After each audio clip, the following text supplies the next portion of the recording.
Blog Talk Radio. Hey guys, this is Those Guys with your host, Matt Marrero, along with Anthony Sinandris, doing another episode of Friday Night Movies. And this episode, what are we talking about? The Fantastic Four, 2005.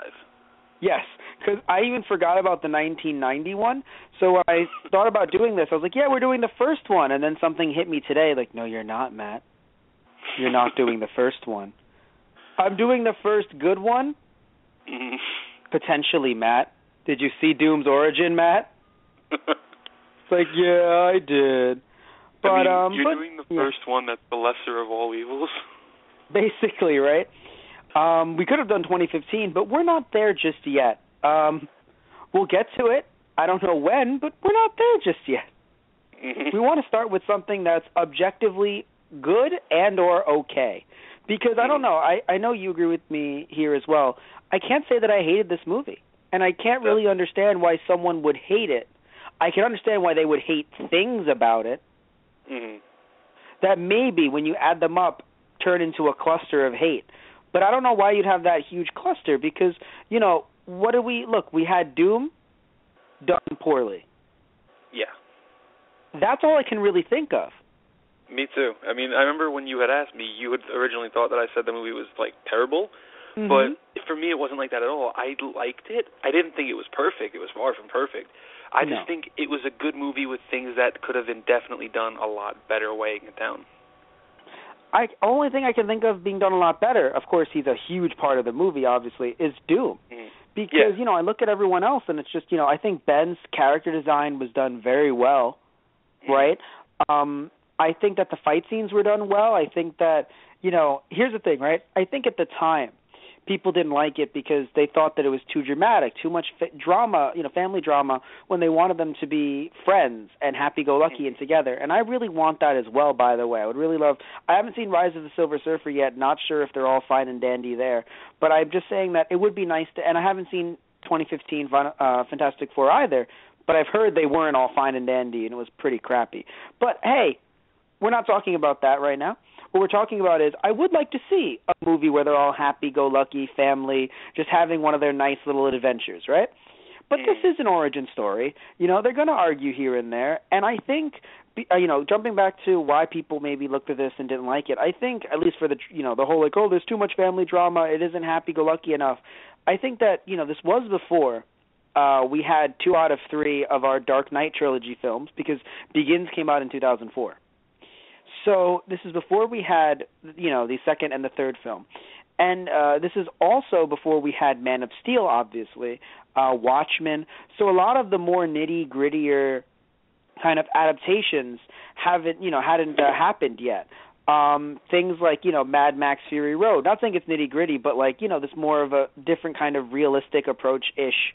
Same thing with, you know, the Judge Dredd, the newer Judge Dredd.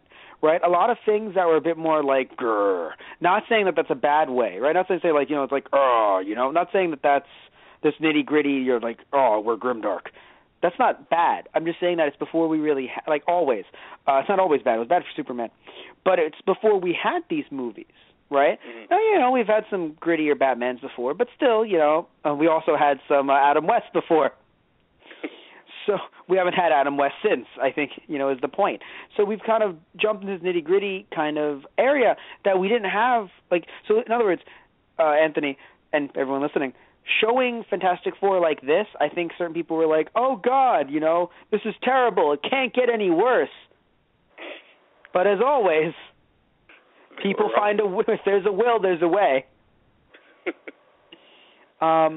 So, yeah, the point is that I think that, you know, people were sitting here, because, I mean, you've heard it too, right? People saying that they hate this movie, that it's too dramatic.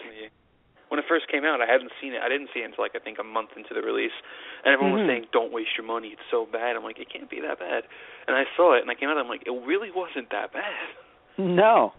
The only thing I didn't like was Doom. But other than that, it wasn't bad. Now, Doom, mind you, again, I can understand if someone says, but that's a huge part of the movie, it's a huge part of the character, the mythos, and the Fantastic Four mythos, so now whenever Doom appears, it's going to fucking be this guy. Yeah. I'll get that. But to say the entire movie is bad just because of Doom. Also, the idea where it's just, I think some people don't like, there was too many, romantic scenes with, Sue and Reed, and it's kind of like, well, they're a married couple. I'm sorry that you might not be doing so well, but, and mind you, I'm not saying that I am either. But I think the point is just like, I'm sorry that there's romance in a movie that features a couple. Well, shit.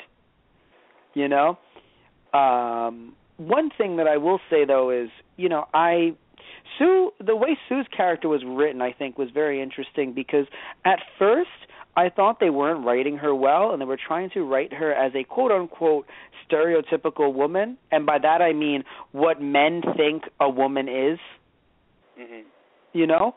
because she was, and the reason why I say that is because I really thought from the narrative that was given to us, we learned that was false later, so I said, oh, never mind, so I got to wipe it away. But at first I think people watching kind of sit there and think, wait, so she's with Victor, but she seems like she's still trying to get back or is not over Reed, which I'm not saying you have to be completely over someone to get, with someone else. I mean, life is very complicated and complex, and especially love life.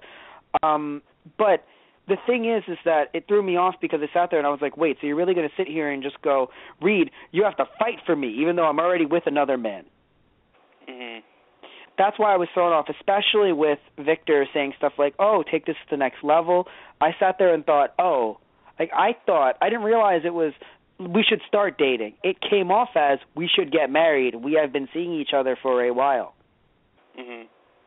And I don't know if that's a problem with the script, the way they planned it out, but I think up until she said, oh, I'm not dating him, the thought was, and it was supposed to be, right? The thought was supposed to be us thinking, as well as Reed,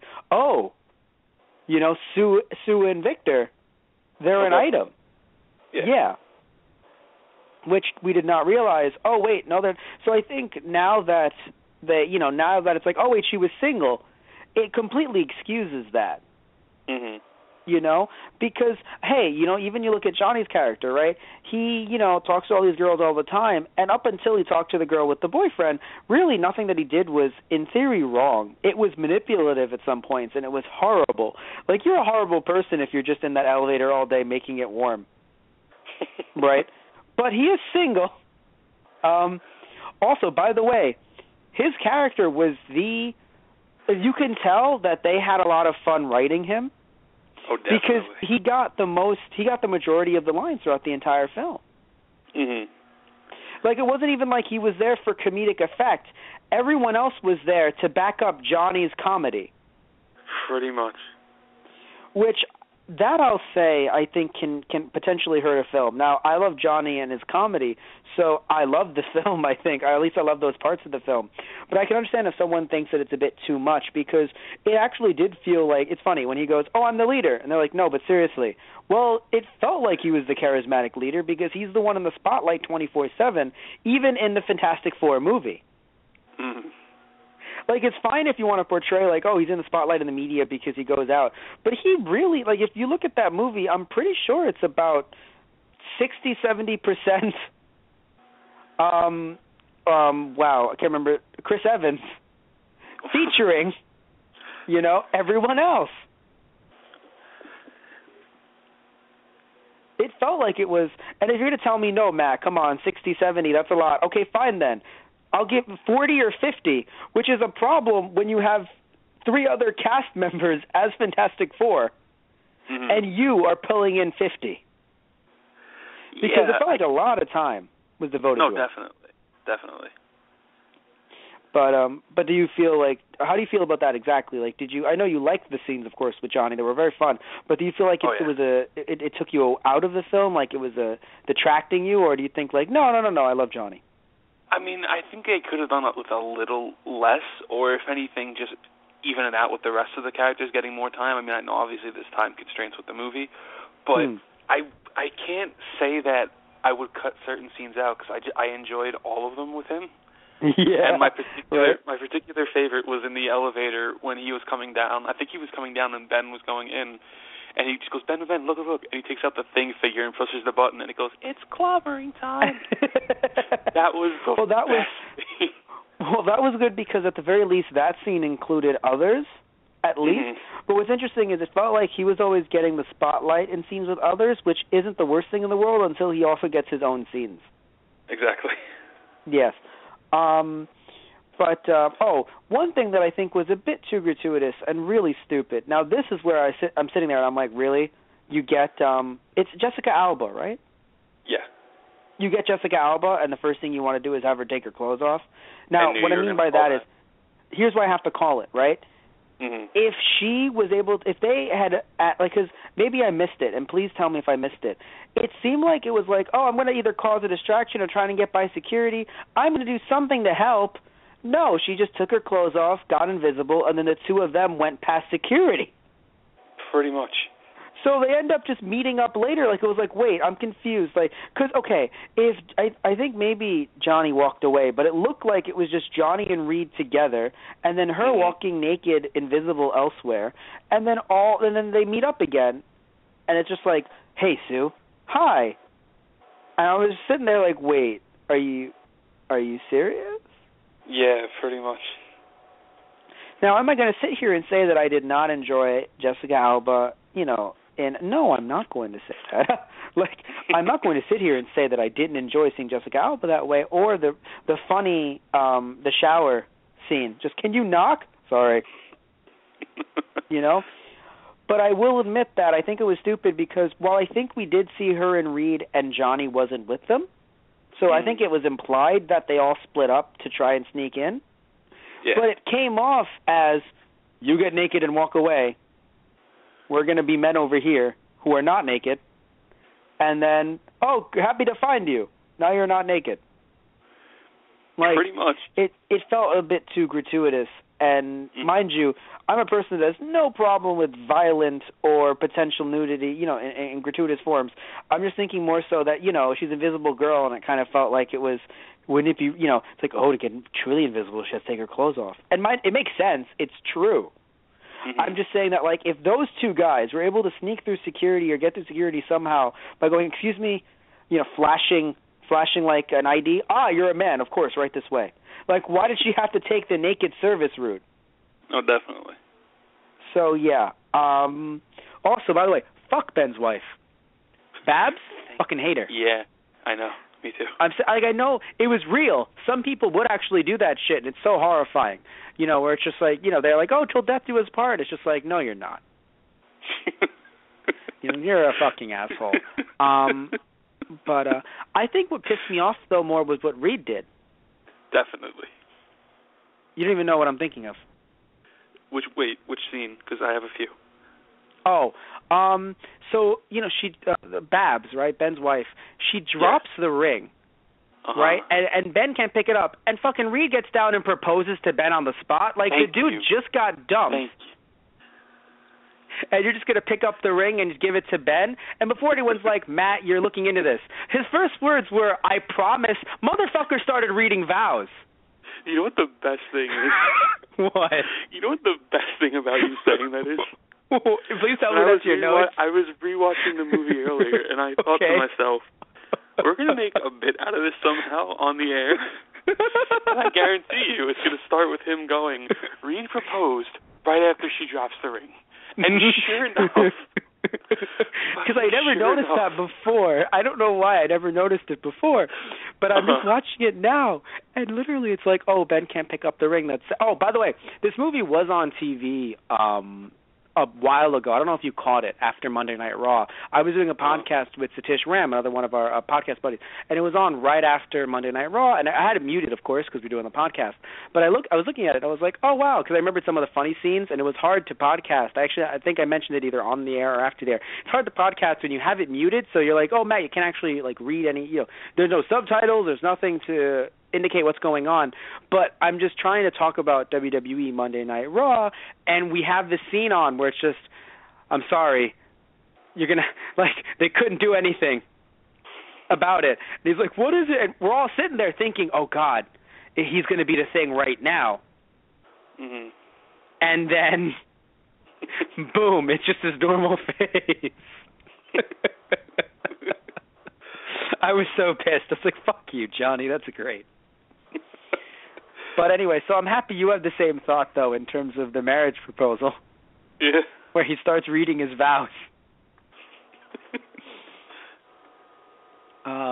But anyway, so something, though, speaking of Babs, not only is she a complete, waste of human, waste of space, just a, complete human garbage, apparently also just walks outside in her nightie. Now, I'm not trying to say that a woman shouldn't do that, because that's just that's a horrible thing to say. Like, I'm not trying to sit here and be like, oh, a woman needs to be dignified. No, but if I'm in my boxers, Yeah. I don't know, because thing is, I don't know, if to be fair, even in something that I'd sleep in, right? Usually I'd sleep in shorts and a t-shirt, possibly with holes, right? I'm not going to walk outside with that, even if I put a slight little robe over it. I'm not going to walk. I don't care how fucking nice your neighborhood is. Exactly. Right?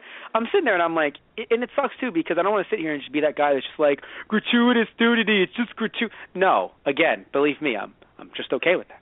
But it just felt weird. It just, because the thing is, I'm cool. Okay, if nudity is there, either because it fits the scene, or potentially is just or is used as an art form, or it just looks damn good.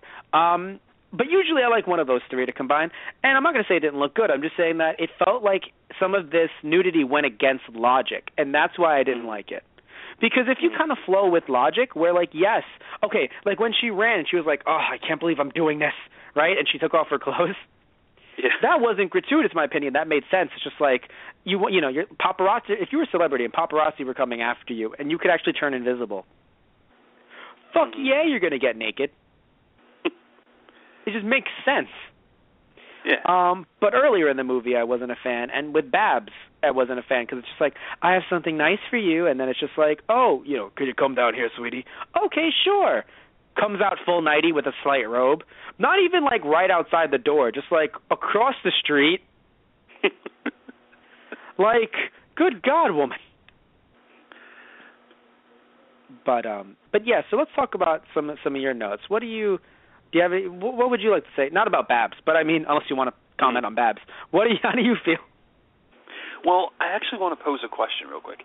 Please. Out of the four, I know we already discussed Johnny, but out of the four of them, who do you think was the best translated from comic to screen? Huh, that's interesting. I don't know if I want to say best. I think they were all really good, and that's why it's very hard. Because here's the thing, right?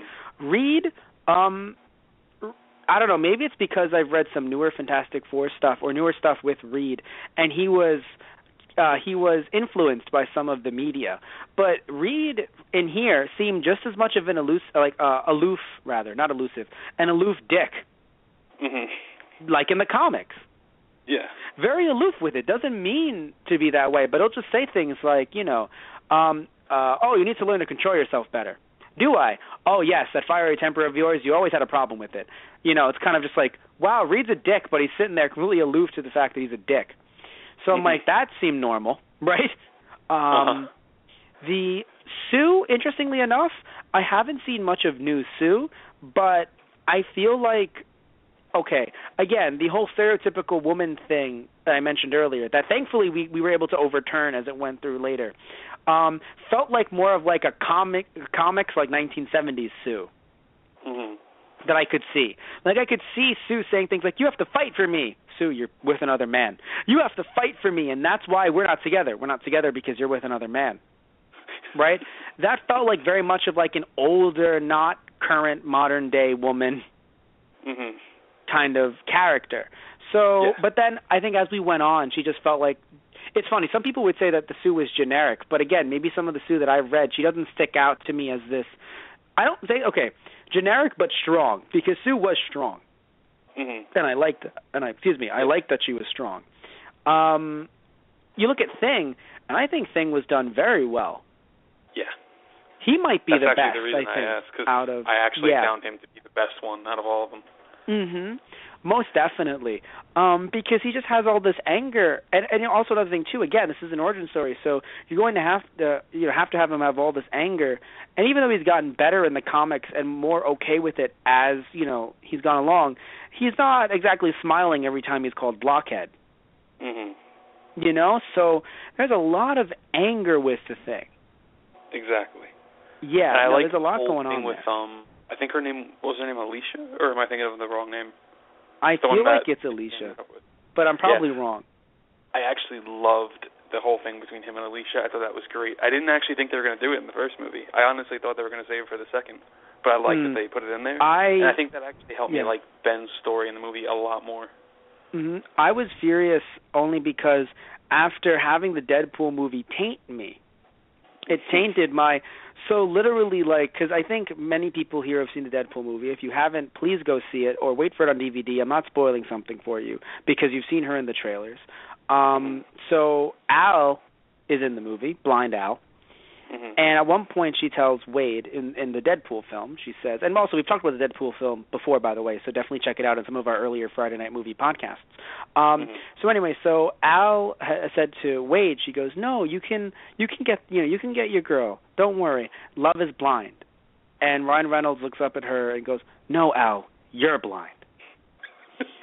So the fact that in this film they had, because I forgot that she was blind. I just knew that she loved him for who he was. I just didn't realize that she actually couldn't see who he was. Nothing wrong with that, though, because, again, obviously it's like she can feel who he is, and obviously that gives her a sense of the ability to see what's going on. And more importantly, I mean, she's also an artist, which I think is also really cool, very modern. I think that was very smart of them to do, instead of making her just some... oh no, I can't see because I'm blind. Oh no, she has a very good handle on herself because do we know from the comics, or did she say in the film and I missed it that she's always been blind? From birth? From what I understand, she's always been. I personally didn't read too much classic Fantastic Four, but I think she's always been. Okay. Was she always African American? I think that was a nice twist that we need. She wasn't? I don't think so. Interesting. Both her and Al. That's weird. Does Fox have a thing? I know. I was just turning blind women African American. Nothing wrong with it, but just why does isn't it interesting though? It's just a weird pattern. It's a very strange pattern. What was gonna Fox reboots Daredevil in the 70s? Oh, wait a minute. Was he gonna be? Good God. But anyway, seriously though, I was waiting for her to be Daredevil. I think something inside me was just be Daredevil. Just do it. Because Fox made Daredevil, the original movie, right? Or am I wrong? I think they did. All right, I'm probably wrong. Fairly certain. But anyway, I enjoyed her character. I enjoyed having her and Ben together because it shows you that, hey, you can always find someone. Don't be hung up on anything. I'm just very happy that, because I think it was just nice to have her not hung up on his looks. Even though she can't see, again, she can feel. So not hung up on her looks. And to have him not hung up on the fact that she's blind. And most importantly, and I say this in a very sad way because it shouldn't be important, but this movie came out 11 years ago, and I think while things have gotten better, they still probably are still pretty bad. Interracial couples. Yeah. Happy that was a thing because, to be honest, it's just, granted, it's kind of funny because I think some people would be like, that ain't natural because she's black. No, it's probably not natural because he's a fucking rock. But anyway, seriously, I think that's the point where it's maybe that's a little off, But I love it. Just, that ain't natural. One of them's a rock. The other one's a black woman. It's I can assure you, no matter what color of skin that she was, he's always going to be an orange rock. So, is the color orange a problem for you? Because if it isn't, you're a fucking asshole. But no, I really like though that they were able to have this interracial couple, and and again also have her be blind because, she was blind in the comics anyway, right? Yeah. Okay, so that wasn't going to change, but the idea of her being African American, I think, was just a nice touch because again, it's just hey, what's wrong with this? I know some people complain about having one of the Fantastic Four members, let's say, be African American, and while I usually err on the side of look like you did in the comic, at the same time though, it does become a bit problematic with something like Iron Fist, the new Iron Fist series. But as I mentioned on the show TG News that we also do. We do a Nerd News show every Wednesday. New episode, by the way, where I talk about this, coming out tonight. You're listening to this live, coming out tonight on our YouTube channel, TG Productions. And if you're listening to this in the archive section, so after the show has been done, it's already out. Go check it out, TG Productions on YouTube. Search that up. Anyway, point is that, you know, you have a character like Danny Rand, you know, either way it's going to be bad, because if he's Asian, then the show is about, you know, the series is mostly about, like, him learning ancient kung fu magic that really isn't kung fu. Isn't really magic. It's kung fu, but it's not magic. Or you have him being white, which is happening. And it's just kind of like, we must teach you our ways. And it's like, of course, I will be the white man that will do this better than any of you ever have. Yeah. So either way, it's a bit problematic. But, you know, but still, I have no problem with, you know, the actor who played Johnny in the newer Fantastic Four. Because again, usually I'm one for how someone looks in the comics. Although I will admit, we need to have better representation of African American heroes in general. I will admit. So, but either way, I mean, what matters is that in this film, talking about this film, I think everyone was done well, other than Doom. And let's talk about Doom, everybody. Let's completely shit on Doom right now. Okay, so here's the thing, right? I think they wrote his cat. Okay, here's the thing. It's hard to explain, because here's the thing, right? If Doom wasn't a villain, as in if Doom wasn't hit with radioactive rays, the problem is that he still would have been a villain. Now, I'm not saying we need to have this sympathetic, like, oh, no, he was so nice before. No, we don't need that, right? But I think the problem is that he was well on his way to becoming Lex Luthor, or potentially was Luthor. Exactly. I'm trying to think of who to compare him to, because I had the thought a second ago and it completely escaped me. Shit. I don't know. I'll figure it out. Let's just go. Of course. Yeah. Live radio, everyone. We're live. Anyway, so, but yeah, it's a big issue, in my opinion. It really is, because, like, we could have had, you know, again, I'm not saying that we needed to be best friends with Reed, though I think they did have somewhat of a friendship before their falling out. Like, they actually were okay with each other at one point. Yeah. Okay. So that's the problem. They were never on the same page. It always felt like they were against each other. It felt like he was an antagonist before he was actually the antagonist. And that's the problem, is that it's just like, now he's just a dick with powers. He was never, a bit reminiscent of, although it was more flip-floppy, and that's why we were mad, in Green Lantern. Right. What's his name? Fuckface. Hector Hammond? Right, thank you. Dr. Fuckface, sorry. Mr. Fuckface was my father, which actually was accurate. Actually, yeah. It's true. His dad was a dick. But anyway, so talking about back to this movie, back to Victor. Yeah, it was a big issue that happened. Also, another thing is that So, am I wrong in saying, because I know about what Victor's moveset is now, or rather Dr. Doom, am I wrong in saying that he never actually had superpowers? He just knew a lot of magic? I'm fairly certain he just knew a lot. Of magic? Yeah. Like, he didn't actually get hit with the radioactive rays like they did. No, I'm fairly certain he didn't. I think it was just that he knew, like, a lot of magic, like you said. And I'm trying to remember That's funny. Came into play. I think it's funny. Well, we'll talk about this in a second, actually, because I was reading up on that just to make sure that I knew what the fuck I was talking about, somewhat. But I still missed out on the magic part, right? I still missed out on the actual, like, well, because it was very interesting, because I was reading up on the fact that he actually wasn't given an origin story until, like, 2 years later. Because they had to get him out so quick that they waited till, like, I think the second annual to be like, right, let's give this guy a backstory, you know? But anyway, so jumping back to the movie, though, so he potentially didn't get his powers that way. So that's, of course, the first thing where it's like, check, wrong. Okay, wrong. Then, the problem is that his powers involved as a storyline plot, I think it was smart to have the powers fuck up his face and make him feel imperfect. Mm-hmm. The issue is that it was a bit too much, because here's the thing, right? I mean, at least it became too much eventually, where, like, you knew it's going to deteriorate and fuck up his entire face and turn him into Metal Man. Basically, he was one step away from becoming Colossus. Yeah, pretty much. Which is a problem, because really what's supposed to be, and this is jumping back to his actual backstory, he only has a couple of, like, maybe like a scar or just some scratches. So essentially, he's a pretty boy that got like one little nick, and he's just like, no, my perfection is ruined, and that's why he dons the mask. Mm-hmm. So in other words, he dons the mask because he's ashamed of his imperfection. He's very egotistical, very narcissistic. Dr. Doom, egotistical, a narcissist, how dare you? Like, Dr. Doom does not like how you are speaking about Dr. Doom.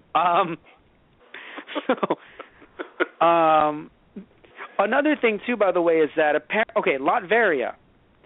So I have a question for you now. I hope you can answer it, because we're live on the radio. I always was under the impression that he made Latveria. No. Okay, sorry. Because he's the dictator of it, he always came off as a guy that acted as if Latveria was his, like, Michigan compound, like his commune. Uh-huh. Like, he always came off to me, from everything I've seen him in, as the guy that literally was just like, you dare not like me in America, huh? Well, I will make Latveria. You can't just go make a country. Like, you can't just make a country, you know? I will make a country with women and booze. Forget the country. Like, he always came off as that kind of guy. Yeah, he didn't make it. I forget who he took it from, but I do know he kind of usurped his way into power. Makes sense. Okay, thank you. Yeah. Because I didn't realize he was from. Was he from Latveria? That I'm not too certain of. Okay, all right. But anyway, what's funny? Here's what's funny, right? You and I can both say yes and no, and we'd probably both be right. Mm-hmm. Like. I mean, by this point, between like the two reboots Marvel's had, I mean, it could be really anything at this point. Yeah, no, in terms of comic books, we're not even talking about the movies. We're talking about the comics, because it's great. I mean, you know, you talk about it's just are Quicksilver and Scarlet Witch Magneto's son and daughter? Yes. No. Wait, what? Like you know, it's like you're both correct. Ding ding ding. Woo! We both win the million. Wait a minute. How did Spider-Man get his powers? You know, it's like, no, sorry, does Spider-Man have the powers to shoot web without any kind of technological advancement? What's your answer, Anthony? Yes. Okay, what's your answer, Matt? No. Okay, you both are correct. Going into the final round. Like, depending on what you watch, yes and no. God, love comics. Fucking love comics. Anyway, the point is that, you know, so Victor, he done bad, right? Like, he was, you know, because, again, very little scar, right? And he's egotistical, puts it over his head, bam, now he's Dr. Doom, right? Mm-hmm. Oh, and by the way, another thing, too, we really have to fucking bring this up. Remember how I said he's essentially was one step to becoming a supervillain anyway, without any of this superpower shit? Mm-hmm. Motherfucker had the mask waiting for him. Yes, I know. Jesus fucking Christ. I remember seeing that, and I'm like, wow, that is convenient as shit. That's like Lex Luthor. Like, Mr. Luthor, what are you staring at? I'm staring at a bottle of Nair. If I ever get mad, like with his long flowing Jesse Eisenberg hair, if I ever get mad, I swear to God I'll use it. Like, okay, Mr. Luthor. By the way, if anyone doesn't know, Lex Luthor's a bad guy just because he lost his hair. No, seriously. I know. I don't know if things have changed, Anthony, but the original origin was he was friends with Superboy. Yeah. I believe Luthor's the one that fucked up, though. But either way, they both fucked up. He was in a fire, but his face doesn't look bad at all. But his hair got fucked up, and his hair burnt off. Yeah, like he called in Superboy to help put out the fire, and he used too much super breath that it blew Luthor's chemicals onto his head and burned off his hair. That's what it was. Thank you. But it was a fire, though, so I was right there. So he didn't. Yeah, the chemicals are what burned off the hair, and it's just like now I got to be honest. I'm not saying you have to live a life of Donald Trump and get a hairpiece. I'm not saying that. I'm just saying that, my God, did you take the more supervillain route, you bald motherfucker. Like, so yeah, that's why he is a villain, literally. Google it. So literally, it's just like, are you okay, mister? By the way, okay, so I looked it up. His name is actually Victor Von Doom. Which sucks, because, again, that's probably another strike against you. But, I mean, hey, that's comic books for you. Love comic books. But that's another strike against you, I think, which is, hey, Mr. Von Doom, please, don't call me Mr. Von Doom. Call me Victor. Mr. Von Doom was my father. Your father sounds horrifying, sir. Your mother sounds completely fucking batshit crazy. If you think that's bad, Von Doom is the nicer name that my family came up with on the ship from Ellis Island. Like, that's the nice name my family came up with. What was the name beforehand? We don't speak of that name in public.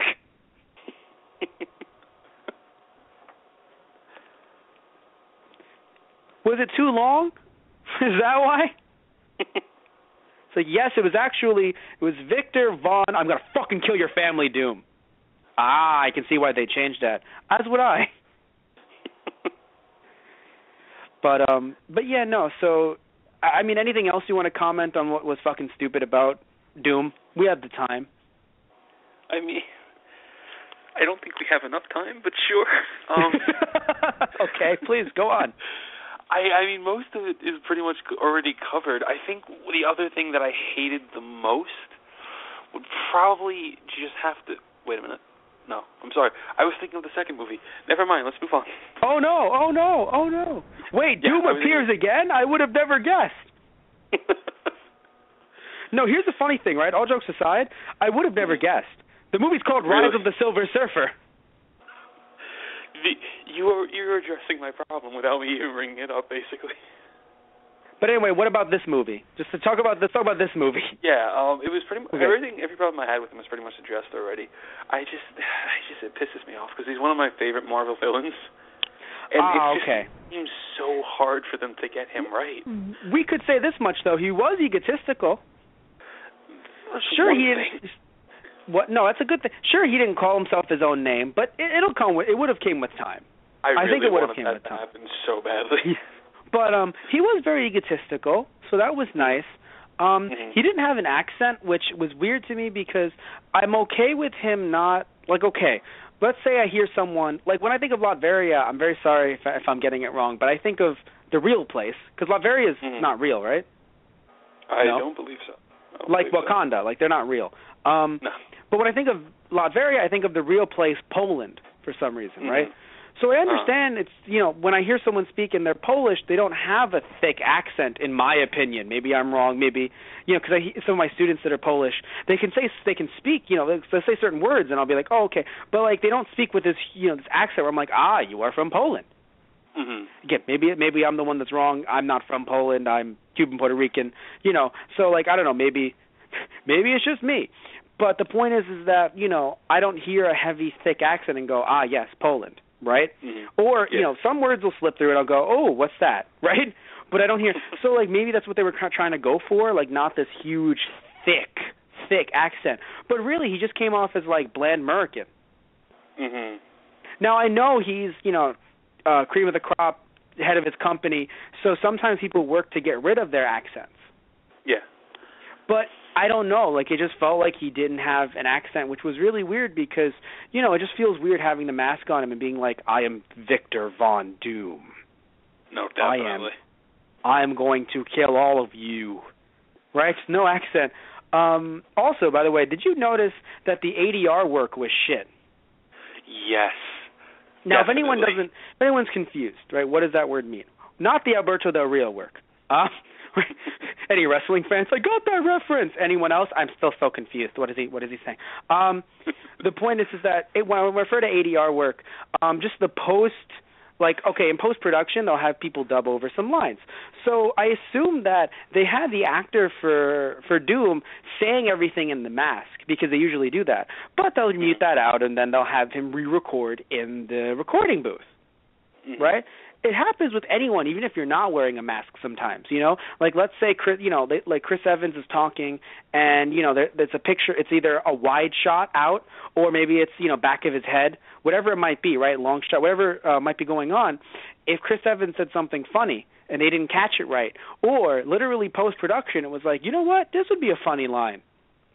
They could literally tell him, hey, Chris, can you go into the editing, you know, the recording booth and just record in, like, see you later, suckers, or something like that, right?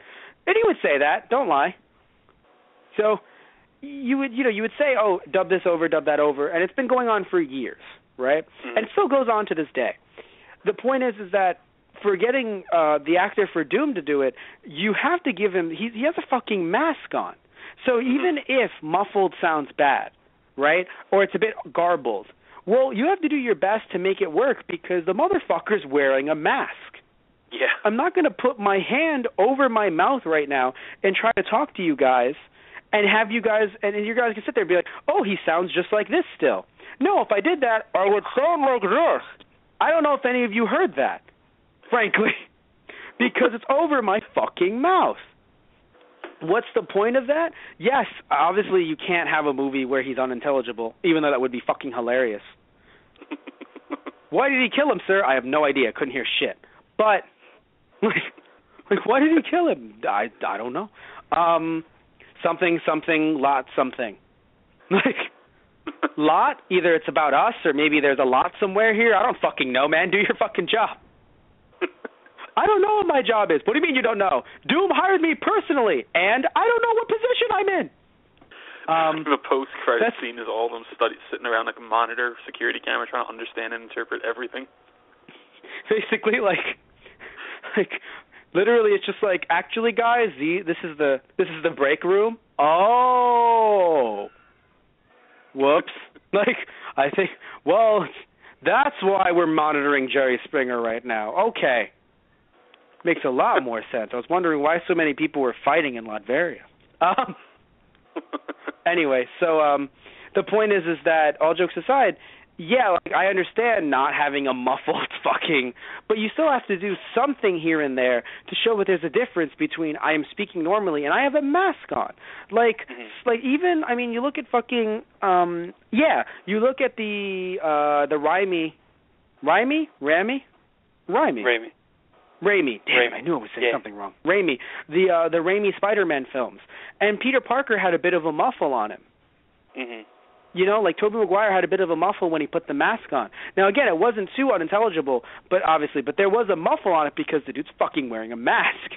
Especially, here's the thing too: if you're gonna be like, oh no, but it's so thin, it's synthetic, etc., so thin, it connects to your face. Like, okay, fair enough, it connects to your face, it's so thin, cool. This is a giant lead mask. Like, in fact, I would argue Doom is probably, you can't even hear Doom because he's speaking so low because he hears the echo and he's like, oh no, I'm yelling. I'm going to fight you all. There, that's a good volume. Because all you fucking hear in that mask is your own echo. Now, I don't know about you, but personally, as far as Doom's voice when he had the mask, I was kind of hoping for, and I'm assuming a lot of people have seen the trailers, or I'm hoping at least, for Batman v Superman. They would have kind of done what they did with Batman's voice in that movie, where they use, I guess, some kind of like a voice synthesizer or something to give it this really gravelly, deep voice. I would have loved that for Doom, even without the accent. I would have loved it. Yeah, no, something to change him up. And I know it sounds crazy because it's just like, oh, he has a synthesizer in there. Like, Batman, it would make more sense that he would have something. But, I mean, yeah, just something different instead of it being like, hello, I am generic white man, and now I am generic white man in a mask. Oh, no, we must fight generic white man in mask. Oh, no, we are generic white people not in masks. Quickly. This is drama, people. This is movies. This is cinema. One thing I want to say, too, is that speaking of, okay, so yeah, we didn't like that. The whole like, okay, you know, the way that was dubbed over, no synthesizer, no nothing to change him up. What I want to ask you is, damn it, I also had something that is lost to me now. That might be lost to time forever. Well, this is frustrating. Well, I'm sad. Was it about Stan Lee's cameo being an actual comic character as opposed to just Stan Lee? That's interesting. Please, discuss this with me. Yeah, this was, I don't know if it was the only one, but I'm fairly certain it is, where Stan Lee's cameo, he was actually a character from the comic. He was the mailman for the Baxter Building, Willie Lumpkin. He'll never appear again. Actually, was he in the sequel? Yeah. We must spoil this now. As Billy? Yeah. Oh, wow, that's nice. Literally, he just shows up. He goes, hey, Mr. Richards, hey, Willie, what's the mail? It's like a 2-minute cameo in this one. Nice. So that was good. I want to say that, now I remember. Thank you for reminding me. Thank you, Stan Lee. No problem. Excelsior. So the point is that I really enjoyed, so I enjoyed the fight in terms of the aesthetics, but it felt like it was a bit too quick in terms of how they immediately dealt with Doom. But to be fair, they had been training for a while Doom had just been trying to run a company and kind of suppressing his powers. Yeah. So really, they were actually a lot, for once, right? For once in a movie, the good guys were actually well-trained, right? And they showed training montages, so that was nice. Yeah. I know technically they weren't training, they were trying to figure out their powers, but that's good enough for someone like Johnny who's like, I need to turn it on and off. Sue, how do I turn this on and off? Reed, okay, so I just have to try to control it because it's going to happen naturally. Mm-hmm. And Thing, where it's just, hey, it's kind of always here, so I'm going to go, okay? You know, like, he's crying, it's like, I'm just going to go. Can Ben cry? I feel really sad about even saying that. I feel like in comics I've seen Ben cry normally, but something in my head just feels like he just cries pebbles. Like, I'm really sad. Because, like, I've seen him, I'm pretty sure I've seen him cry normally in comics and stuff like that. But just something inside me just feels like it's just like he cries and it's like fucking hail. He can cry normally, but the way when you ask that, I just have the picture of someone coming over to the Baxter Building. What's that sound? It's fine. Ben's just having an episode. I feel like Ben's just watching a sad movie. Ben cried during The Notebook. No, I didn't. There were pebbles everywhere. You shut your mouth, Johnny.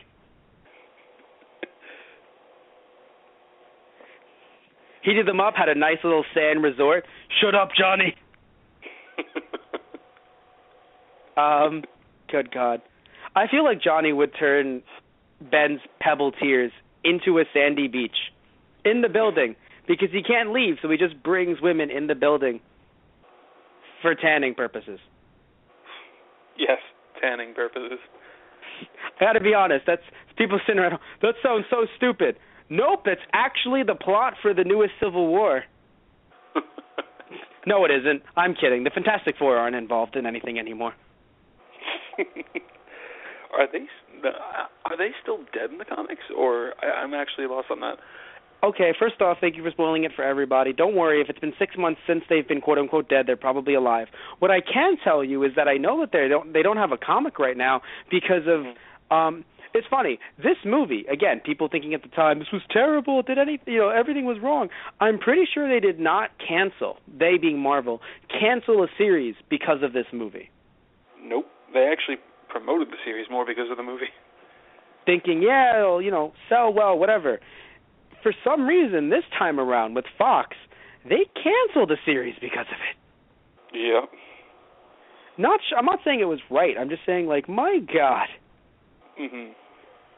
And I don't want to say exactly like, and see, it's 2015 Fantastic Four's fault.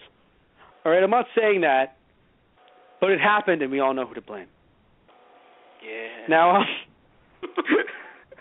anyway, one thing I want to mention that I think some people might have an issue with, but I actually didn't. Okay, so I understand that it might suck that Reed was able to quote unquote immediately control his powers. But let's all remember that he's a genius, like in terms of putting his hand under the door and unlocking it. But we should remember that not only is he a genius, he was having some trouble opening the door. Yeah. And generally, I think that he can't control it. What I mean is, from the looks of it, it feels like it just happens, and he has to remember, right, I'm stretching. Mm-hmm. Which is actually from the comics. Yeah. Like you'll talk to him sometimes, and it's like, read, and he's like, right, my legs are walking. My head is still with you. I'll see you later. Right? I think it usually happens with his arms, though, where it's just like, read, sorry, right, should let go of you. You know, and his arm will be stretched across, halfway across the room. So it felt nice. I think the one thing I didn't like about the movie, I don't know if you felt this way too. I've become more of a fan over the years of having music that isn't made for a movie specifically, music with like lyrics and stuff like that, right? In movies, I've become more a fan of it as it's gone along, as I've gotten older. But I still can't really feel good. Like, it didn't really make me feel like okay. It kind of felt like when watching this movie and they were using real music. Mhm. Now, I should say the word real music. Sounds horrible. But what I mean by music, I mean like, you think of like, let's say someone makes, someone makes an OST, an original soundtrack for a film, right? And they compose it and everything. Even if it has lyrics, I don't know. It feels like because it was made specifically for the movie, it just feels good and it feels new and fun. When it's, a song that's already been released and it's on like a billboard and, the charts or whatever, it just doesn't come off. Like, I'm okay with the song being used to promote the film. But when it's in the film, I'm not a big fan, usually. Yeah. Right? So in this movie, I was not a big fan of some of the music that they used. Mhm. In terms of like, oh, we're going to have this be a love scene. So instead of putting some nice music on, let's just put, buy the rights to a song and put it in. Not a big fan of that. I don't know how you felt about it. I wasn't a big fan of it either, actually.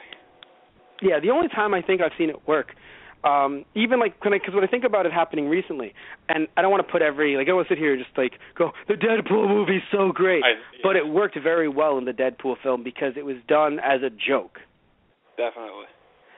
So you have not spoiling anything, you have a scene where they're coming out to, you've seen in the trailer, they're coming out to DMX. It's him and then the two X-Men, Negasonic Teenage Warhead and Colossus, and he goes, wait a minute, cut the music. Says whatever thing he wants to say. I don't want to ruin that joke. And then he goes, okay, we're good. And looks at the camera, literally lower too, by the way, so kind of at us. Just looks at the camera and he goes, all right, hit the music. And then X gon' give it to you. The DMX song. So I loved it so much because I kind of sat there and thought, okay, that's funny. That's done very well. Or the saxophone song, which I'm not going to say when it appeared, but if anyone goes, saxophone song, I know it has an actual name. I know it does. And it's a real good song. Like, it's a real song. But by calling it the saxophone song, I'm pretty sure a decent amount of people were like, I know what he's fucking talking about. Before I even fucking sung the song. Right? Yeah. Just a decent amount of people were like, I fucking know exactly what he's talking about. Anyway, we're close to the end of our show. Before I wrap things up, I want to ask Anthony, anything you want to say now or forever hold your peace? I think we kind of covered all the bases, honestly. I mean, I think we got everything good to go. All right. So, but I will say this much, right? I think in the past we've actually told our listeners, should you watch this movie, should you not? I'm going to say you should watch this movie, potentially even give it another chance, right?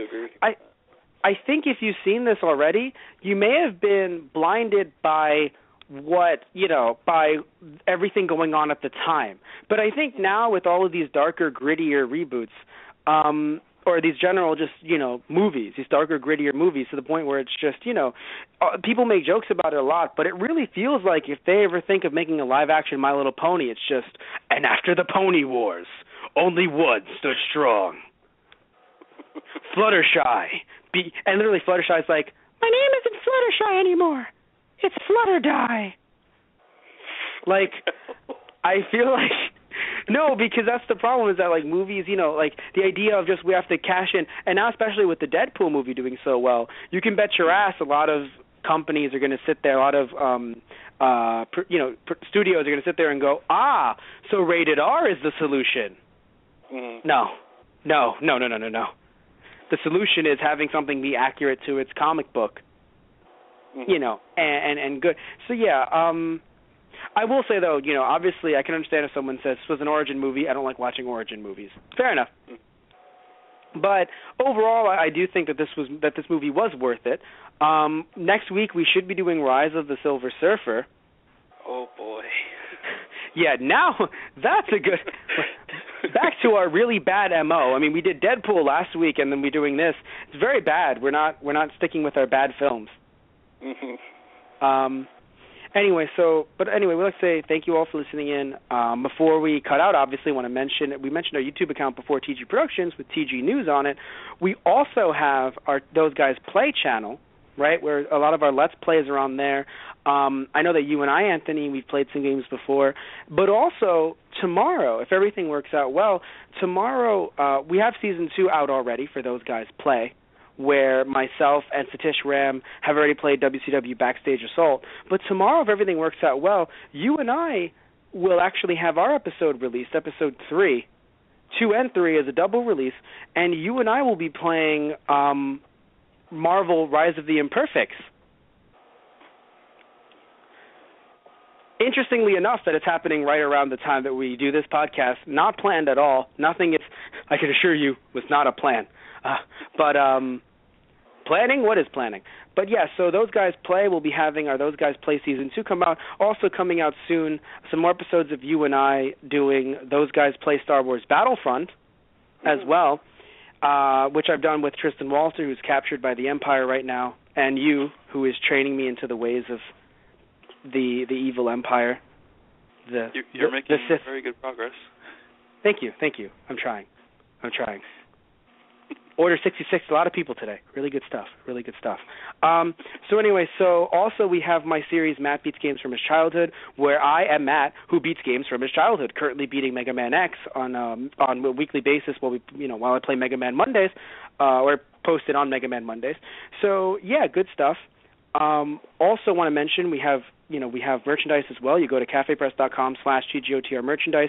You can find our merchandise from our podcast as well as from our Let's Plays. Definitely check that out. So also, if you want to hear our podcast, which you're listening to one right now, you can find us on our website, which is thoseguysontheradio.tumblr.com, our Facebook, which is /thoseguysontheradio, our Twitter, which is @thoseguysradio, and our Instagram, which is /thoseguysontheradio. You can also find us on iTunes by searching up Those Guys Radio or Those Guys on the Radio, and you can email us at thoseguysontheradio@gmail.com if you want us to promote your product or your service on the show, if you want us to do a specific show and you want to inform us, hey, do that show. Or, number 3, you want to actually tell us that, hey, we don't like you. Your podcasts suck. And sometimes when you're doing this review, you pause a lot and you say, good stuff. And I'll reply to you and I'll say, good stuff. So again, we would like to thank you all for listening in. I think, our YouTube, also we have a YouTube podcast account, Those Guys on the Radio. So we have 3, TG Productions, Those Guys on the Radio, and TG News. And we would like to thank you all again for listening in. I mean, we do this for you guys, and you guys say no thank you. So it's great. Very good stuff. So, yes, we're about to wrap up the show right now, looking at the time, and just want to say, you have a good night, everybody. So say good night, Anthony. Good night, Anthony. It's good night time.